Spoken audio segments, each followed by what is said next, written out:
going to start. My name is Farid Partawi. I'm with QP 4772. Also, I'm chair of QP Ontario International Solidarity Committee that we also endorse the forum today, and also a number of other organizations endorse the forum, Labor for Palestine, International Alliance in support of workers in Iran, Toronto Haiti Action Committee, Worker to Worker, Canada, Cuba, Labor Solidarity Network, Educators for Peace and Justice, the Center for Social Justice, QP Ontario International Solidarity Committee, and OPRI York. The purpose of this meeting is, first of all, we're taking advantage of having both Kim and Mary in Toronto, which is really great that we have both of them here with us. There's one of the challenges that we've always been having is around building genuine grassroots international like worker-to-worker solidarity, and that's been one of the challenges for many of us as international solidarity activists and as labor activists to, systemic challenges, not only by governments in the states and capitalists and corporations and repressive regimes, but also within the labor movement. And particularly within the established labor organization or central bodies. Like in the US, a great example, AFL-CIO has a questionable history around working internationally in their intervention in many other parts of the world. The number of people been questioning their work, and many don't even consider them as really international solidarity work. And our friend and colleague Kim Scipes, he thinks that actually sabotaging.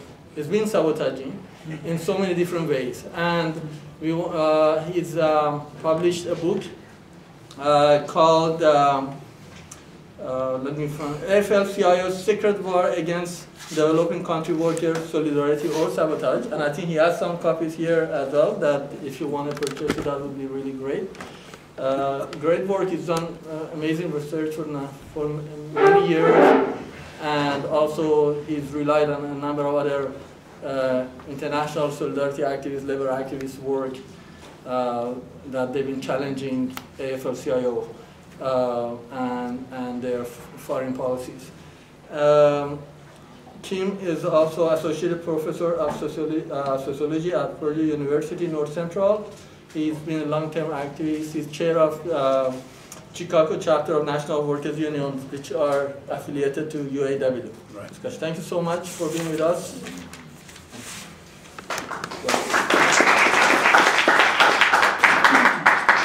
Well, thank you for coming out. I'm really delighted to be here and to get this opportunity. I want to thank particularly Catherine Nistovsky, who's done a marvelous job. She's put me up. She's forced me to meet all these wonderful people. I'm going to start this a little different. In the States, when I go to talk, I have to start off, and obviously I don't know very many of you. I know a few of you, but most of you, I don't know your politics or whatever.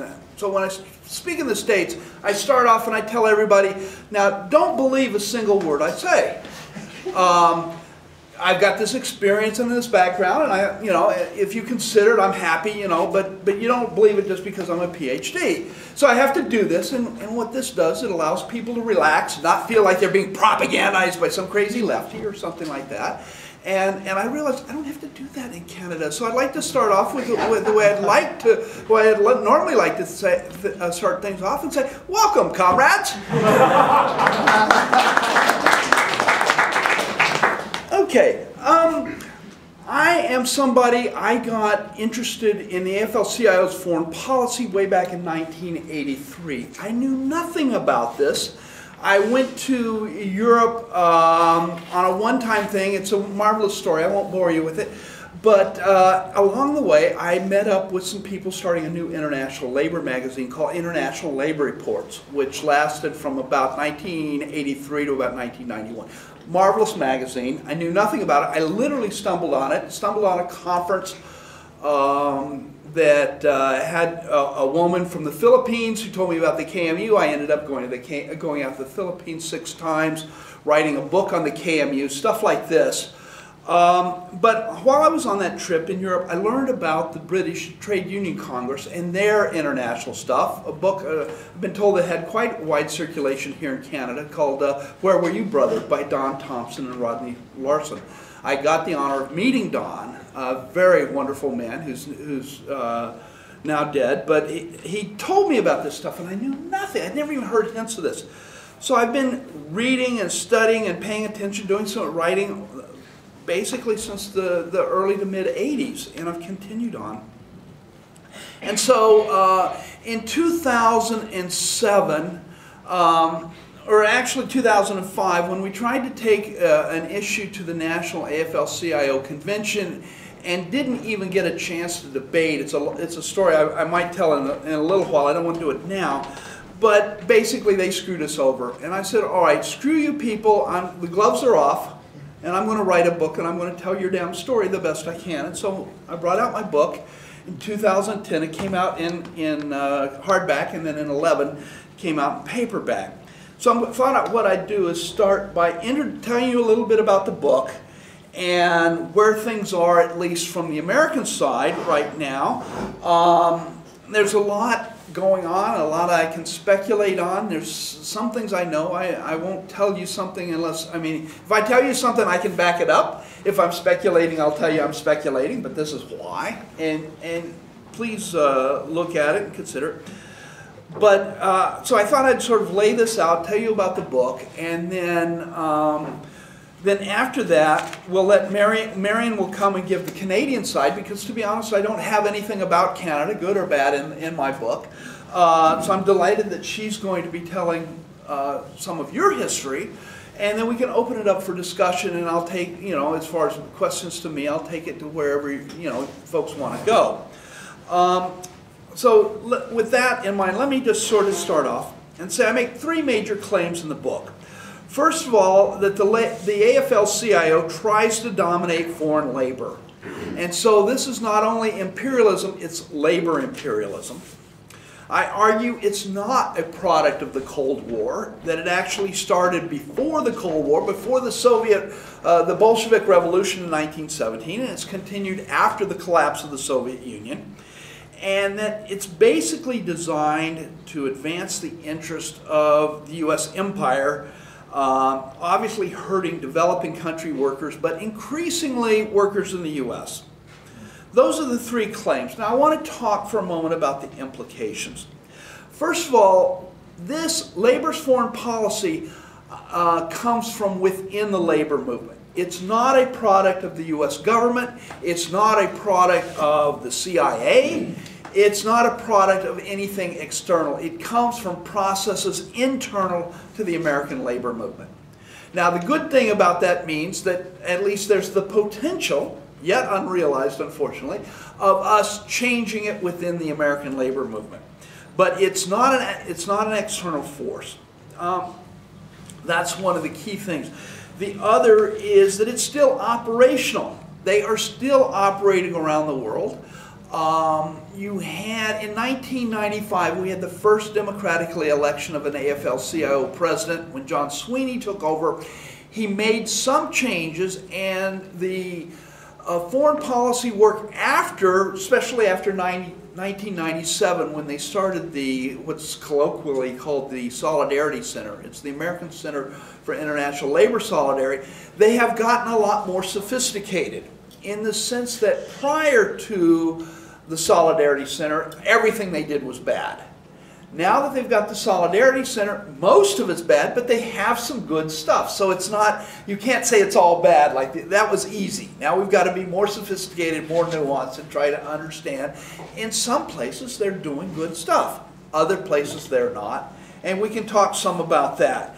But the key point I want to make is this labor imperialism is not something of the past. This is not a historical accident. It is continuing today. They continue to get something like $30 million a year from the U.S. government. And I'll talk about that in a little bit. The other thing that I think is important to understand is I don't take, and I don't think we should take a dichotomous approach to this. It's not a question of internationalism versus domestic issues. I argue that they're both there, they're both connected, and they have a big effect, a big interactional effect. So one of the things that we see happening is that because the AFL has been so bad on their international stuff, and they've basically tied the activists down, so they can't do anything on the domestic stuff. So what we have happening in the U.S., the labor movement is in terrible shape. Our rate of unionization in private industry is less than it was in 1900. It is really that bad. And as you've seen this year, you see in particularly, or the last couple of years, particularly in places like Wisconsin, and that follows Indiana, and now they're attacking in Michigan. You know, our public service employees are taking tremendous hits. The guy that was the governor of Indiana, Purdue University is in Indiana, when he came into office, he signed an executive order, took 49,000 public workers out of the union just by the stroke of a pen. They've now put this guy, who we have term limits in Indiana, he can only serve 2 terms, so his governorship was over this year, and so they decided he should be president of my university, so I'm just delighted with this. It's pretty grim in the States, folks, and we're not the worst. So let's talk about this. There are 3 themes in my book. The first is the theme of imperialism. I'll lay these out in general and come back. First, imperialism. Second, the U.S. empire. And third, democracy. Now, talking about imperialism, I am using the work of originally a Dutch scholar who now is at the University of California, Santa Barbara, a man named Jan Nederven Peterson. Nederven Peterson is a double last name. It's unhyphenated, whose work is generally unknown in the U.S., but he wrote a brilliant book in 1989 called Empire Emancipation. And his concept of imperialism goes broader than the traditional Marxist theory of imperialism of Lenin. Nederven Peterson says that if you look at Lenin's theory, now I know it's not how it's been carried out in practice, but Lenin's theoretical understanding of imperialism is, in my opinion, very economistic. And Nederven Peterson says, look, there's some cases where this imperialism is driven by economic concerns. Other times it's based on power, such as geopolitical position, such as this. So he takes a broader view of imperialism than does Lenin. He also recognizes you can have imperialism at different levels. The Leninist approach is that the nation state. Nederven Peterson says it can be subnational or supranational. In other words, it can be labor imperialism. He lays the groundwork for labor imperialism. He also recognizes you can have things such as the United Nations peacekeepers in Haiti against the Haitian slum dwellers. So it's not just the national levels, the nation state level, but it can be at a supranational. So he's got a much broader conception of imperialism, and he basically defines imperialism as the domination of one political community by another. So it's not just confined to the nation state. This allows us now to speak of Native Americans on both sides of the borders, of course, but indigenous people in general. It allows us to take into consideration the Kurds, who are spread out over 4 nation states, things such as this. So it's a broader viewpoint. So I'm working off his approach to imperialism. The other thing, and this is very hard for Americans to hear, as you can imagine, but I argue that to understand the United States, we cannot confine our work to simply the nation state or to the geographical United States of America. That we've got to understand the U.S. has been actively working since at least the end of World War II to dominate the world. That we've got to understand the U.S. social order not on a national but on a global level.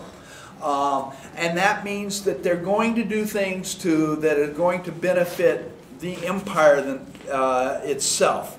Now, obviously, while the Soviet Union existed, they were able to limit the U.S. empire. When the Soviet Union collapsed in 1991, that basically left the U.S. the big dog.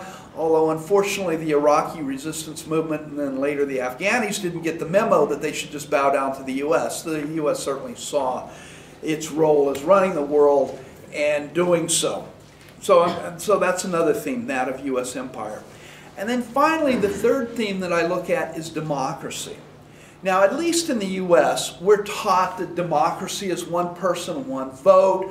If a decision is going to affect you, you have a say in things like this. But in reality, we have two levels of democracy.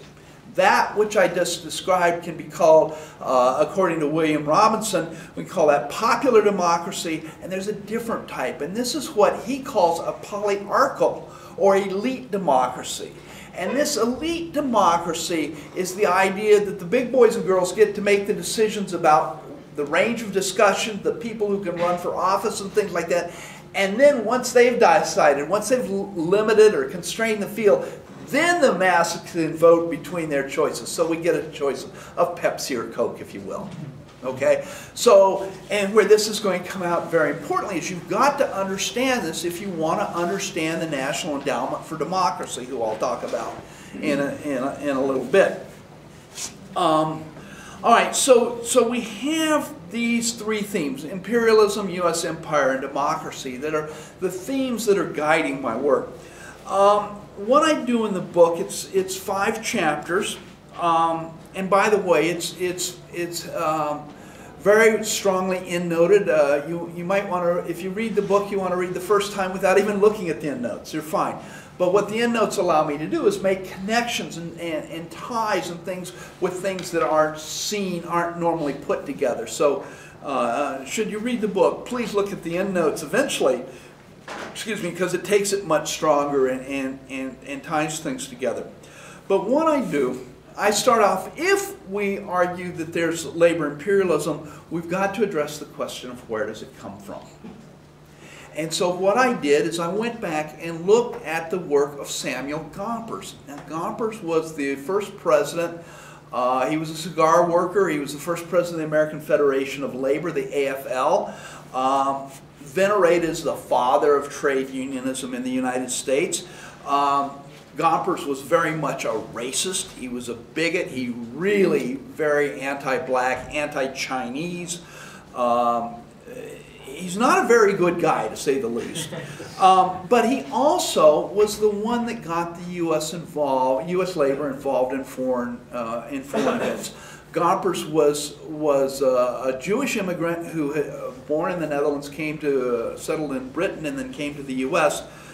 During the American Civil War. But he was one of the few trade unionists in the States that had any type of international perspective. And where we see, you know, you had the Spanish-American War in 1898, which is when the United States expanded beyond the geographical limits of the country in a concentrated way. You see Gompers making a couple of statements against the U.S. taking on invading the rest of the world, weird things like that. But after a couple of statements, he's silent all of a sudden, and before long, you see him hobnobbing with the National Civic Federation, which was this group of elite business people and stuff like that. But by 1915, again, before the Bolshevik Revolution, you see Gompers intervening in the Mexican Revolution. He was supporting labor in this. Basically, in the Mexican Revolution, you had the great peasant armies of Zapata in the south and Villa in the north that were fighting to overthrow the government. Gompers intervened to get the so-called radical labor movement to support the government against the peasants, and eventually the peasants were defeated. But we see and Gompers is supporting the U.S. when they're intervening in Mexico, that we invaded Mexico in 1915 in Veracruz, and then later when Pershing went in after Villa's armies had raided Columbus, New Mexico, Gompers supported the U.S. going into Mexico. Now Gompers had been challenged by the socialists, the IWW, a whole range of left groups, and he was very anti-socialist. So what you see after the Bolshevik Revolution in 1917, Gompers plays a key role in developing the U.S. foreign policy against the Soviet Revolution. He was totally opposed to it. You know, could tolerate Kerensky, but when Lenin came around, you know, no way. And so he played a key role. And so Gompers is very important in laying out this first period of trade union imperialism up to about 1924 when he dies. There's nothing really going on in labor internationally until World War II. And as I'm assuming most of you know, that the resistance in Europe was strongly led by the communists against the Nazis. Well, Gompers, or excuse me, not Gompers, he's dead and gone, thank goodness, by this time. But George Meany is the Secretary-Treasurer of the AFL-CIO by that time, and gets involved in setting up a trade union committee in Europe to support the anti-communist trade unions against the communist unions who were leading the fight against the Nazis. So by 1944, they're intervening in this way. And then after World War II, being very anti-communist, refusing to join the World Federation of Trade Unions, which the British, the Russians, the Soviets, and particularly the CIO came together to create in 1945. The AFL never joined, and then later they were able to convince the CIO and the British TUCP to leave the World Federation of Trade Unions in 1949, and later set up the International Confederation of Free Trade Unions, the ICFTU. The Americans under Meany worked with the ICFTU in the 50s and 60s. There were challenges, particularly the Dutch, the Scandinavians in some places, although I don't know the details, the Canadians opposed the Americans in this. The Americans got upset they didn't get their way all the time. But they worked within this for a while, and in 1954 played a key role in the overthrow of the democratically elected government in Guatemala. This was under the ORIT, the regional organization of the ICFTU, helped overthrow the government in Guatemala, a government that had been sort of a social democratic government, a government that had passed an 8-hour law, that were demanding some of the banana plantations use their unused land to donate for land reform and things like this, that was compensating them for any land they gave up. You know, that was too radical for the times. The Cuban Revolution takes place in 1959, and Meany goes crazy because the ICFTU did not line up immediately and support this virulent, anti-communism. So Meany withdraws from the ICFTU, and they set up in Latin America a new organization that I assume most of you have heard about, AFIELD, the American Institute of Free Labor Development. This was a labor corporation, government operation in Latin America, basically designed to make sure that the commies didn't take over the labor movement in Latin America. Now, one of the things I want to be clear on is that, in the United States there's this long strain of anti-communism. It was used in the late 40s there was a struggle within the labor movement that basically got the left of the labor movement. 11 unions were thrown out. Supposedly they were left-led or communist-dominated and stuff like this. It's important that we keep understand, yes, there were communists in there. The American labor movement couldn't have been built without the help of the communists, but the left in the labor movement was far broader than just the communists or just the Communist Party. There were Trotskyists, there were anarchists, there were rank-and-file militants, there were black militants. The left in the labor movement was much broader. So when the CIO purged the left, they threw unions with somewhere between 750,000 and 1 million members out. And the FBI later admitted there were only 16,000 communists out of all this herd of people. So they use the term communist in the United States not to discuss the politics of a communist party or the communist movement internationally or anything like this, but basically it's a code word to get everybody to stop thinking. So if somebody calls you a communist, it's mean don't listen to this person because they're obviously evil. Stop thinking, blah blah blah. So you've got to be aware of how that's used in the States, and most Americans aren't aware of this. But it's a code word. It's like a dog whistle, you know, that the dog can hear and they never say it out loud. But this is what they're telling you. Meany was very anti-communist in this larger sense. They set up AFL, helped overthrow the democratically elected government in Brazil, and then in 1973, most famously, they helped overthrow the democratically elected government of Salvador Allende. Okay, this was an example of direct intervention. The AFL-CIO, the AFL was on the ground there. They were organizing people. It was a big truck strike in '72. They played a key role in setting up the coup. AFL was involved, there's no doubt. A close friend of mine now, in fact, one of the people the book is dedicated to is a man named Fred Hirsch. Fred is a plumber by trade. He's now retired, so Fred's about 75. He exposed AFL's role in Chile as early as 1974. And by 1975, had gotten a resolution through the Santa Clara County Central Labor Council. They flew the bigwigs of D.C. out to combat him, and his stuff was so clear that the Labor Council supported him against William Donahue, who was the head of AFL. So Fred exposed this as early as 1975, and this leads up to a theme that, although there have been very few of us, there has been resistance against this labor imperialism for a long time, and I'll talk about that in a minute. So I end up giving a case study of what happened in Chile, based initially on Fred's work, and then there's been some subsequent work on Chile. Another type of example of their work was the work that they did in the Philippines in the late 1980s. There's a copper mine on the island of Cebu, which is in the center of the archipelago. Had about 10,000 workers at the largest point. This was the largest copper mine in all of Asia. Now, there was in 1980 there was the founding of a new labor movement called the Kilusung Mayo Uno. It means May 1st movement. The KMU was a radical. It was a nationalist trade unionism, not in the U.S. sense of U.S. over everybody else, but taking pride in the Philippines. And they emerged in 1980.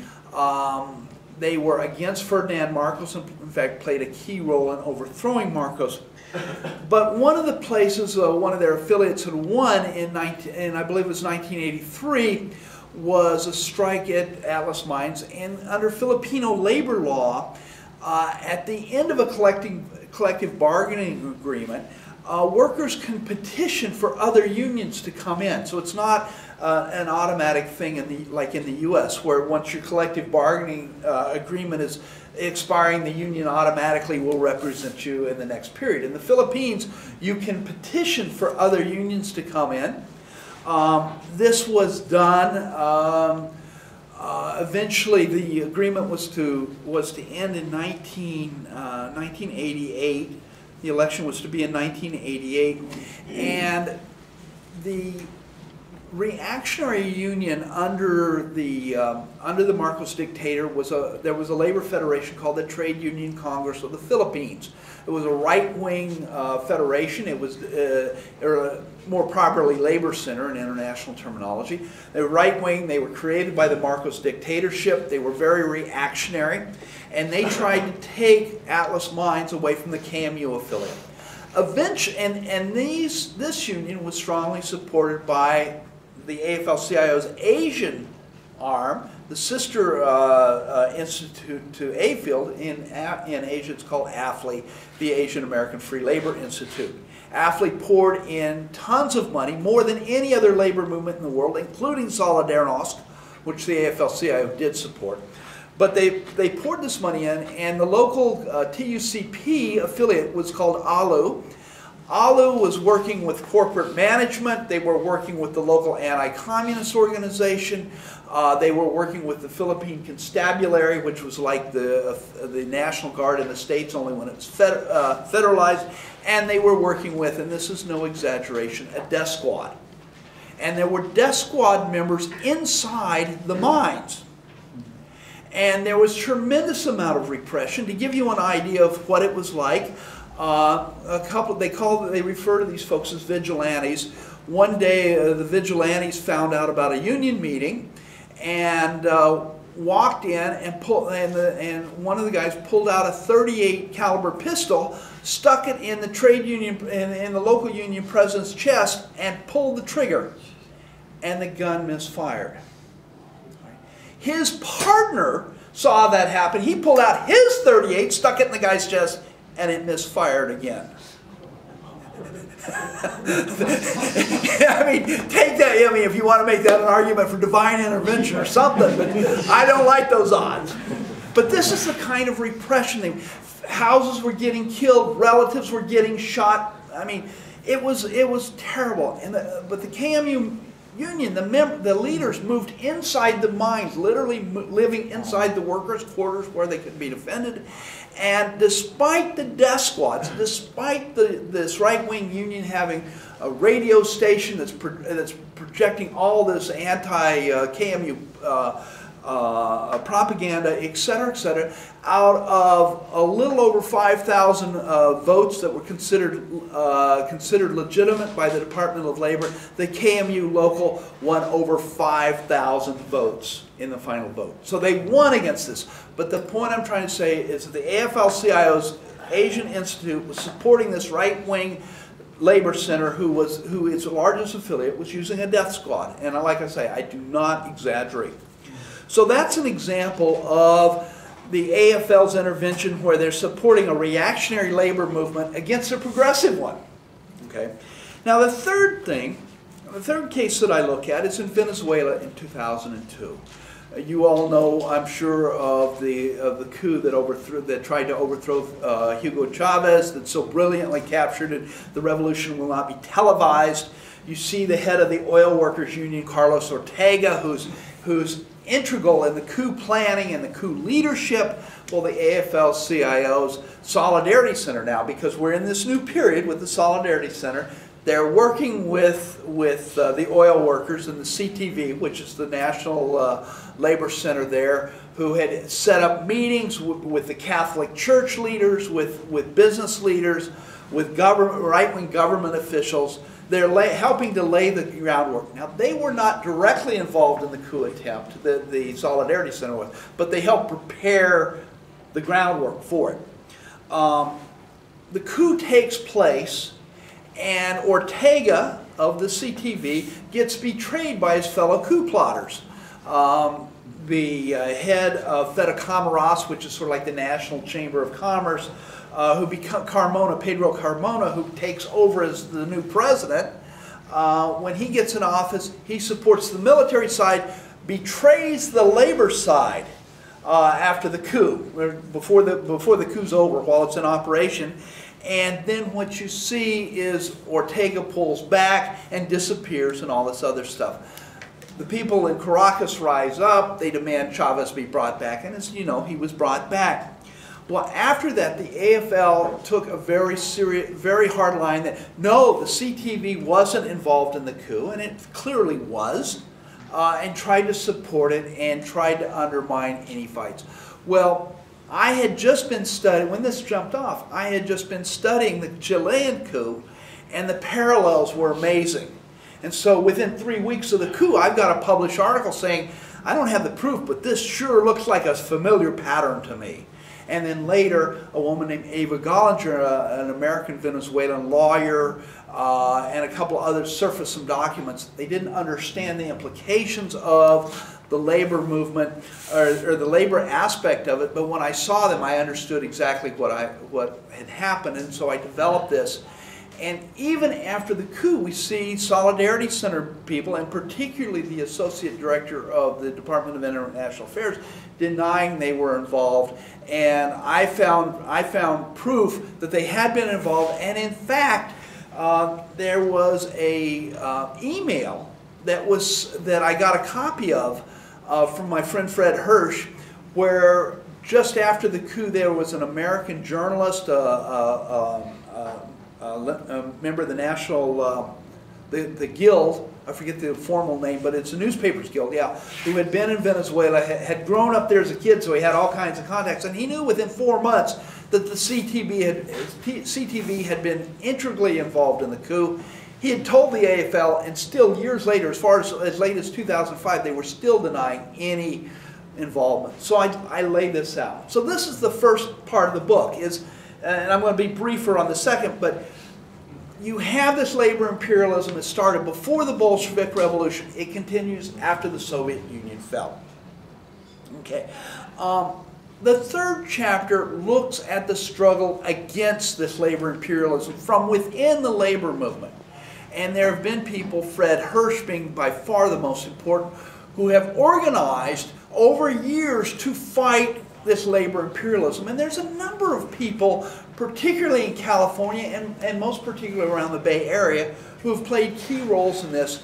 Well, in 2004, they got the California State AFL-CIO, which at that time was 1/6 of the entire organization. They came out and passed a resolution at their biannual convention. It passed unanimously condemning the national foreign policy. So it was representing 2.1, 2.4 million workers. They unanimously condemned this labor imperialism. The resolution went to California, went to the national level, where the Resolutions Committee under John Sweeney, who was seen at least initially as being somewhat of a progressive, they turned it around and made the resolution one not condemning the Solidarity Center and their foreign policy work, but they turned it into one praising the Solidarity Center for their great work. They brought it to the national floor of the convention in Chicago in 2005. They allowed people to speak in support of the resolution. When folks got up to support the original, the California resolution condemning this, Gerald McEntee of AFSCME, who was chairing the session, said, well, do I hear anybody calling the question? And some guy mumbled something, and McEntee dropped his gavel and cut off the discussion. So in reality, we couldn't even discuss the issue after going through formal labor processes. We couldn't even discuss it, much less get a vote or anything such as this. And for me, that was the straw that broke the camel's back. I said, screw it. Gloves are off, gang. I'm going to put this book together and tell the story as clearly as I can. Now, one of the things that's happening parallel to this, and Fred and I are working with a few other people in what we call the Worker-to-Worker Solidarity Committee. There's a few of us nationwide. We're certainly not the revolution, let me tell you that. But sort of parallel to that, and a much more important organization, is U.S. Labor Against the War. Now, this was founded in 2003. They had the founding convention in Chicago. What makes U.S. law important not only is that they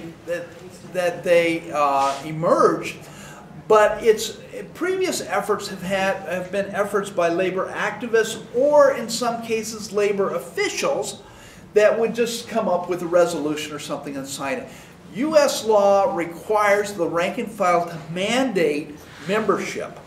So in other words, they've gone out and had to have discussions within the various unions, particularly at the local level, but throughout their hierarchy before they could affiliate to U.S. law. U.S. law now has about 1/4 of all the American labor movement as members. They have built strong solidarity with Iraqi workers. They've sponsored 3 tours of Iraqi trade unions to the United States. At that convention where we were stopped on our resolution, U.S. law actually passed a resolution demanding that the AFL-CIO demand that we get out of Iraq immediately. It was not honored at all, but this has changed some of the debate within the American labor movement, and they're continuing work. And at their last national convention, which was in 2009, They also had workers from Pakistan, from Venezuela, oil workers from Pakistan, Venezuela, and Iran come to the convention. So U.S. labor against the war is trying to build international solidarity. There's been some people who I've been working with the worker-to-worker organization that have also been building solidarity, particularly with Colombia. So even though you might not be seeing any of this, there is work going on. It's substantial work. We're not going to take over the AFL. I don't want to give that impression. God, I wish we could. But there is work going on that's oftentimes not even on the radar screen. I want to say that. So that's my third chapter. The fourth chapter looks at how the U.S. government has co-opted this labor imperialism and used it for its own use. The first case, of course, was the Alliance for Progress, where they used AFL to help undermine any type of resistance in Latin America to the U.S. and its foreign policy and what it was trying to do. But the most important issue has been the so-called National Endowment for Democracy, NED. Now, NED, well, let me step back. In the 70s, quite a bit of stuff got exposed in the U.S. about what the U.S. was doing around the world. The coup in Chile, of course. There was senatorial hearings by Frank Church exposes the CIA's work around the world.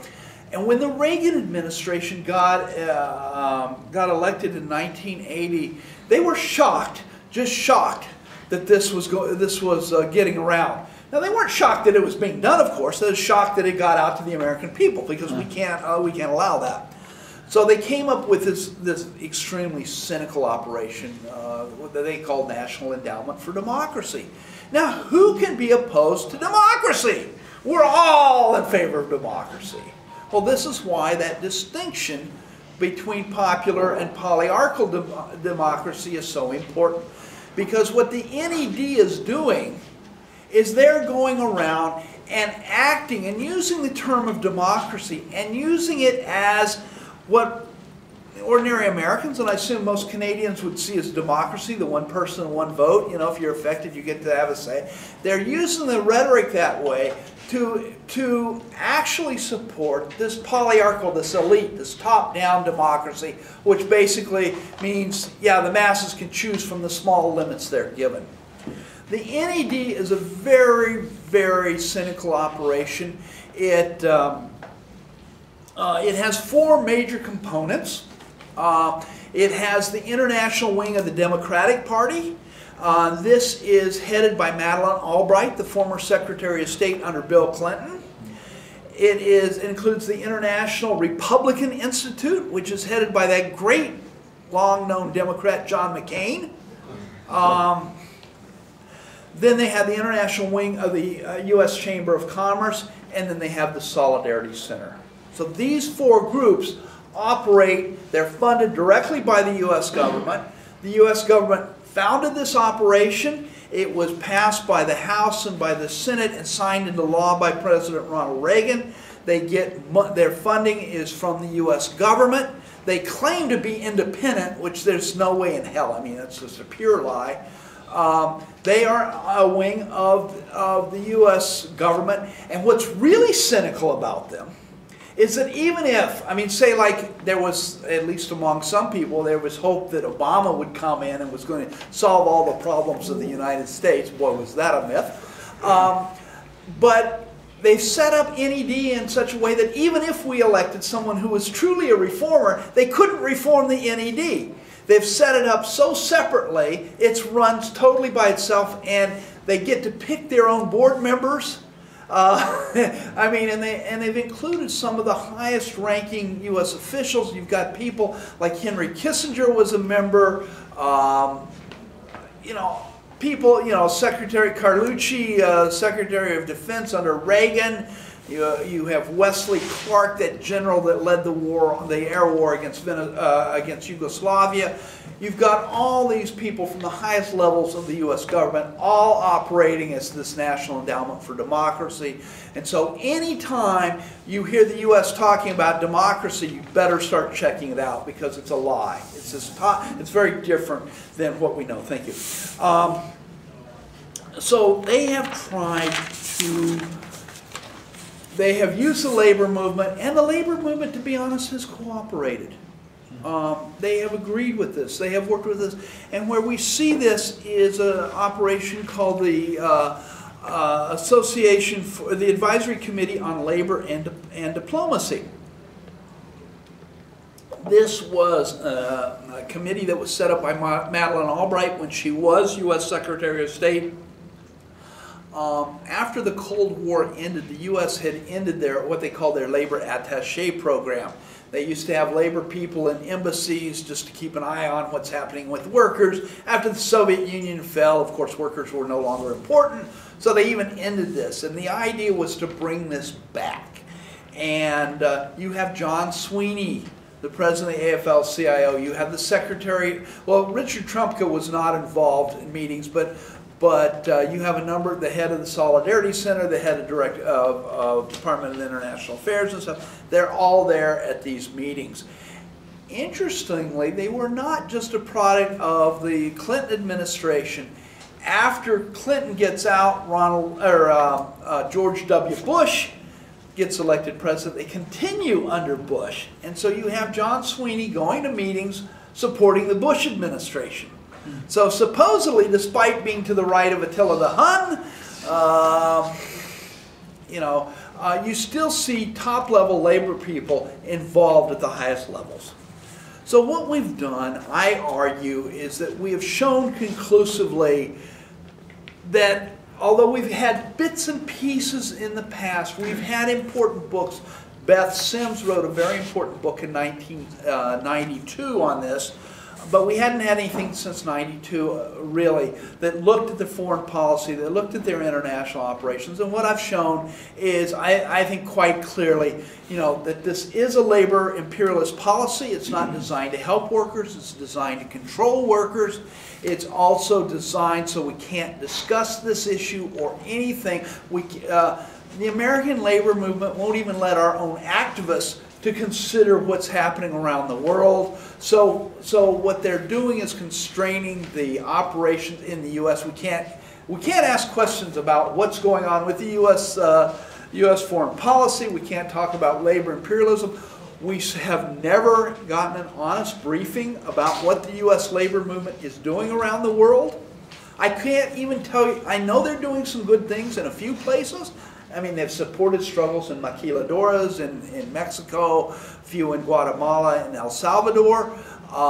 We know this is happening, but I can't even give you a list of the good things they've done, much less the bad things.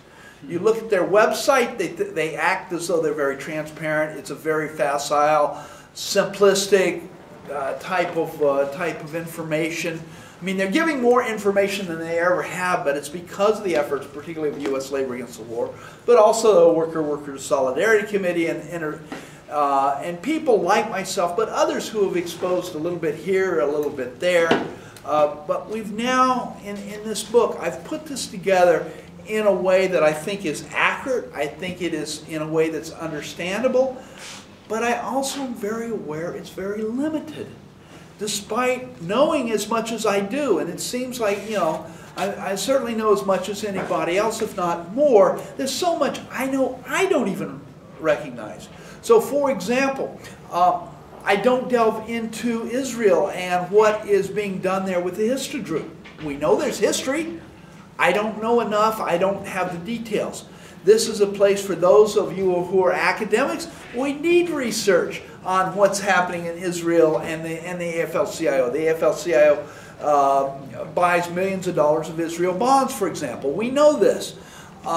We don't know much about the history in Eastern Africa. There's a lot of stuff that we don't know. But I think what I've done in my book is I've sketched out, if you will, an umbrella to what they're doing. And we do know, in fact, there's a new dissertation that just came out. If anybody's interested, I can give you the URL. but there's a PhD that just got written by a scholar at Florida International University by the name of George Nelson Bass. He has sort of updated or gone beyond my book, where he's looking at the funding of the Solidarity Center from 2003 to 2010, I believe, and he's looking at it and see where they're getting funding, where they're operating at. Certainly the Middle East, from all indications, is a major battleground. The work continues. Bass is exposed to it. We have people that are starting to take this on. Catherine is working on it in Canada. I've just met another brother today that's thinking about working on Canada. We need to understand these cross-border things. So in other words, by no means do I think I've got it all wrapped up and everything. I think a more accurate view is sort of an umbrella. But this brings us out. It leads to political implications that we can discuss if you want to. We can save that for later. But what I think we've got now, which I know we've got, and we've got 50 years of experience, but it's been one-off here, there. It's not been brought together. We now have it together in a coherent story in a way that shows that this is happening. And now it's needed for other scholars, other activists to continue the work to turn it into resolutions and actions in your unions, for those labor scholars to keep doing investigations, to build solidarity. And one of the things that's happening, and Catherine and I and Michael Zweig of U.S. Labor Against the War are going to be doing panels at the Labor and Working Class History Association, the Left Forum in New York, talking about alternative forms of labor internationalism. The AFL has obviously blocked us in their formal labor process. We want to figure out ways to go around. We want to build solidarity because we really believe if we're going to advance the well-being of people everywhere, and particularly workers, but not just limited to organized workers, but workers around the world, the precariat, the peasants, working people in general, urban slum dwellers, we've got to build international solidarity. And I think this is, I'm trying to contribute to this. I hope my efforts have helped in that. We've got a long way to go, but if you're not involved, I encourage you to get involved. If you're teaching, get your grad students and turn them loose on this. We need more help. We need more troops. Thank you.